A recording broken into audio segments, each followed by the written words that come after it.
जब मैंने CD70 गाड़ी बाहर निकाली दुकान पे वञण के लाए तो सामने मेरा भरा खड़ा था।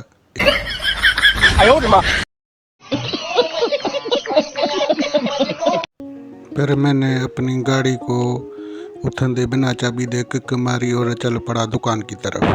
वाह क्या सीन है, वाह क्या सीन है। देखे था बूढ़े खा रोड ते समझ रहे हो, समझ रहे हो आप, समझ रहे हो। पोए मैं अपनी CD70 गाड़ी पे दुकान की तरफ हल पड़ा।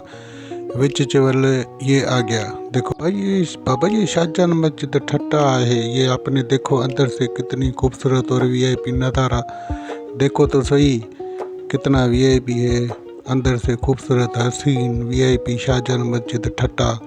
अब मैं इधर किधर आ गया, मुझे तो दुकान पे जाना था। अच्छा सॉरी मैं भूल गया। हाँ सब्र करो। कैसा लगा मेरा मजाक? फिर वरी मैं अपनी सिटी गाड़ी तेज चढ़ी करे दुकान की तरफ चला। ये हिनो बसे, इसको मैंने धुड़ंग करके ऐसे करके क्रॉस किया। मस्त जोक मारा रे, ये हंस रे हलकट हंस। फिर जब मैं अपनी दुकान पे पता चला, अरे चाबी तो मैं अपनी घर भूल के आया हूँ।